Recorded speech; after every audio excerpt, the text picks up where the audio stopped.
Hi అండి అందరికీ. So మనకి బనారస్ విత్ టిష్యూ విత్ మగ్గం వర్క్. సో లాస్ట్ టైం పెట్టినప్పుడు చాలామంది అడిగారు.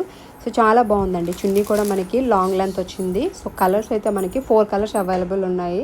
సో ఎల్లో వచ్చేసి మనకి ఎల్లీస్ చాలామంది అడిగారు కదా లాస్ట్ టైము. సో రీస్టాక్ అయింది మనకి. అండ్ ఇందులో వచ్చేసి పింక్ ఆర్ పీచ్ కాదు, మిక్స్డ్ అనమాట. సో మనకి అక్కడ ఫ్లవర్స్ దగ్గర మగ్గం వర్క్ వస్తుంది. సైజెస్ వచ్చేసి M2XXL అండి. సో ఈ వీడియోలో నేను ఎల్ సైజ్ వేర్ చేస్తాను. సో సైజ్ని బట్టి మీకు ఒక ఎస్టిమేషన్ వస్తుందని చెప్తున్నాము. సో దుప్పటా చూసారు కదా మనకి. ఇది బనారస్ విత్ టిష్యూ అండి. సో షైనింగ్ ఉంటుంది ఫుల్గా మనకి. సో దీంట్లో కలర్ వచ్చేసి నెక్స్ట్ గ్రీన్ కలర్ అండి. సో లాస్ట్ టైం ఈ కలర్ కూడా అడిగారు. సో మళ్ళీ రీస్టాక్ అయింది మనకి. 1350 రూపీస్ పడుతుంది. సో లెంత్ అయితే బాగుంది. టాప్ లెంత్ అయితే మనకి 46 వరకు వస్తుంది. సో ప్రైస్ తగ్గట్టుగానే క్వాలిటీ కూడా ఉంటుంది కాబట్టి ఒకసారి చెక్ చేసుకోండి. అండ్ ఇందులో నెక్స్ట్ కలర్ వచ్చేసి మనకి డార్క్ బ్లూ వస్తుంది అనమాట. So exact colour. So filtering ఏమీ లేదు. సో ఇన్ కేస్ నచ్చితే ఇమీడియట్గా ఆర్డర్ చేసేసేయండి. రెడీ టు డిస్పాచ్ కూడా.